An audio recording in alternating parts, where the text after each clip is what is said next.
Alright guys, welcome back to VALORANT. Big questions on Scrimbux going down over the last few days. Stage 2, especially in the Americas, is about to get underway, and Boostio has been given his thoughts on many of the new teams, especially this new NRG roster. He made the statement the other day that he would not have dropped Demon 1, he'd have got rid of Victor instead, but apparently their new team is doing rather well in practice, and Zelsis seems to agree given the changes to the map pool that we are currently seeing. Very much intrigued to your thoughts in the comments below. Hit the like button if you enjoy. Subscribe if you're new as always, I greatly appreciate it. ISO. Very interesting, this agent change that we have had. ISO and Neon have been buffed massively. In Ranked, obviously, these two agents are rather dominating right now. You never really know what you're going to see in competitive play. But it was sometime, like when Chamber was released, it was a little bit of time before people realised, hang on a second, Chamber's actually godlike and was being used all the time by basically everybody. ISO, when it was released, and of course Neon as well, they were used. Okay, Neon was used, ISO wasn't really, but with the recent changes, there's definitely more value to be had here, especially from Neon. Man, she is ridiculous right now. And Shazam, though, thinks that actually maybe ISO is the way to go. He puts this out. Yeah, ISO is busted. Here he is playing, Radiant Ranked, just winning every single game on the ISO, just straight insta-locking. So 13-4, 13-9, 13-7, 13-11. I mean, look at the KDs as well. And then he says update, because they continue to play more, and just kept on winning. Match MVP after match MVP with the ISO every single time. So, yeah, his feeling is, yeah, ISO's kind of busted, and I'm really intrigued to see what happens when the season gets back underway. Even as Boaster says, because Zekken gets to play Neon, I'd imagine, for Sentinels. He's pretty happy about this. He's like, wow, this is a lot of fun. Boaster, the poor guy, who's obviously been going through it lately on Fnatic, he's not playing those agents. So, as he says, not fun to play against. So, Boaster's aim training or whatever he's been working on is going to have to be on point, isn't it? Let's be honest, if he wants to take down a flying Neon, and obviously, because ISO's going to get used, the 1v1 aim stuff, maybe ISO's not going to get used. We'll see. Huge drama, though, going down yesterday in the Pacific scene on, well, the JayH storyline. So we talked about this a few weeks ago now, where this player was banned, or at least suspended, from play due to alleged match fixing. And they basically came out and said, we believe this guy's been match fixing, so we're going to suspend him. And the feeling was that, well, this guy's probably, cheating in some ways. Or, okay, match fixing is basically somebody bets on you to lose, potentially yourself, and then you throw the game and you lose, or whatever. Now, it's obviously a common thing in sports, and most certainly esports has been known for it over the last few years. But yesterday, they released their official update on the situation. And this, to me, is absolutely wild, that the decision makers, the tournament organisers, Riot Games, are taking effectively no responsibility for completely ruining this guy's reputation. There's even a typo here as well. That should be tournament, and they've spelt it wrong, which annoys me already. But as we see here, the investigation regarding allegations of match fixing by JayH has been concluded after reviewing the complaint and all evidence in our possession. Right? This went on for weeks, right?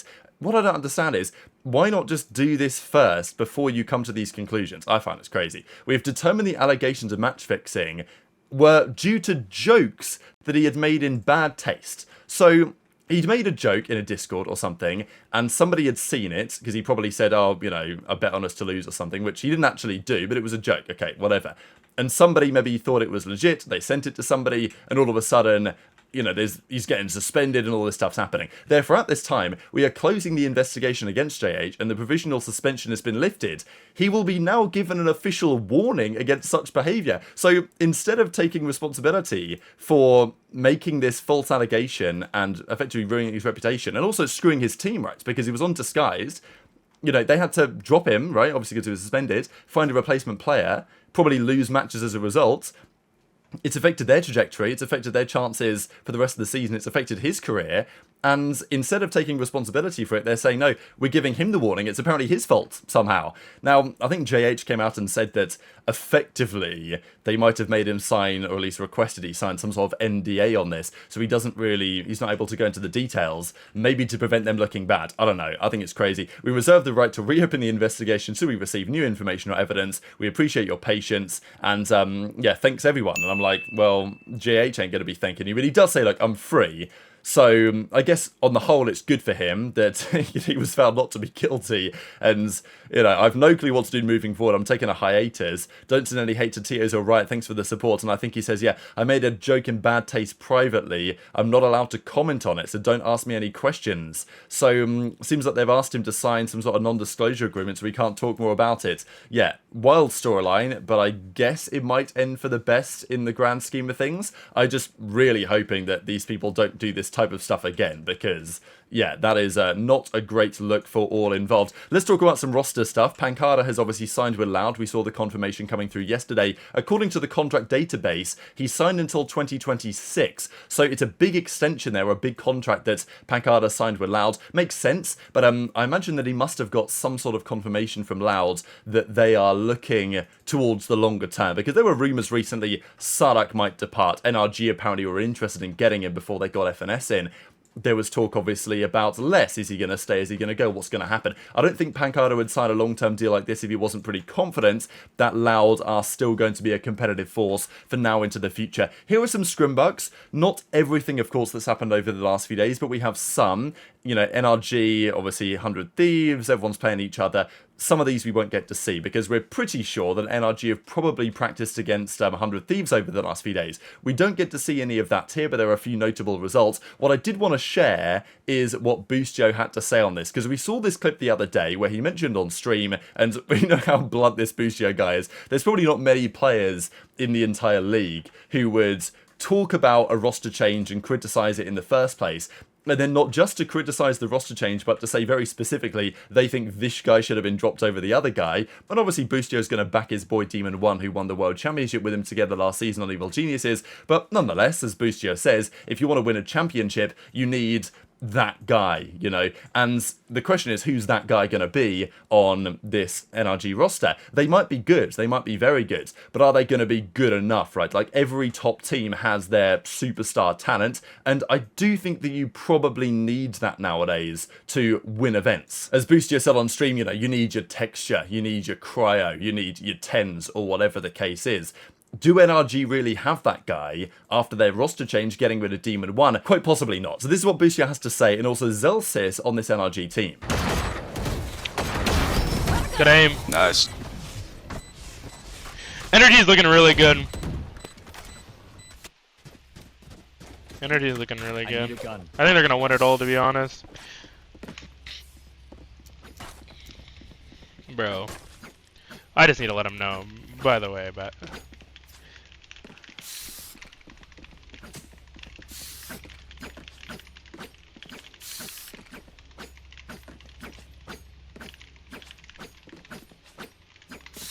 Yeah, can you buy ISO? Sun clear week 1, who's on us? FNS a pig or not? FNS is not a pig, no. Have you scrimmed C9? I have not actually. I believe that's what still goes. Of course he is. How's scrims been?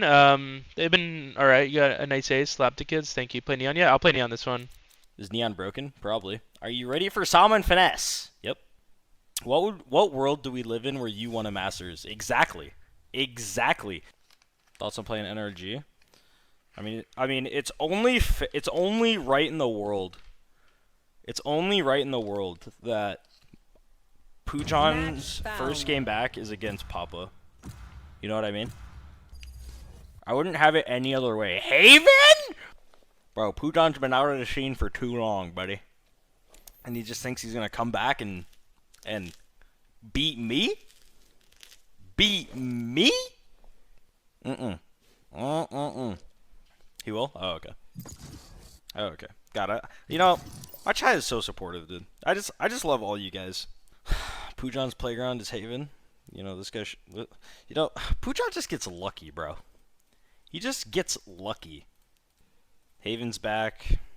Zelsis breach ult. G, bro. Boostio, of course, the other day made this comment, NRG are winning split 2, good luck to everybody else. So, as he says, they've been looking nice in practice, and is that a surprise? It probably shouldn't be. FNS knows how to play with those guys. Som's now there as well. They are, I'm sure, going to be a more coherent and consistent team than they were previously. Are they going to have the firepower they need, NRG, to really mix it up at the business end of the season? That is a question, but I guess for NRG, given the way their season started, they took a gamble with that roster they formed. No clear in-game leader, putting loads of talent on the team together and hope that it works out. If it worked, wow, they would have been really, really good. It didn't work out. It didn't work. So for NRG, it's all of a sudden like, okay, are we really trying to win the World Championship and form the best possible firepower roster to do that? Or are we really trying just to get back on the correct trajectory, try and qualify for the World Championship, which is more than likely a better goal for some of those players in the short term? And of course, for the decision maker in Chet, right, from like the head coaching perspective, if their team continues to crash and burn, he probably gets fired, let's be honest.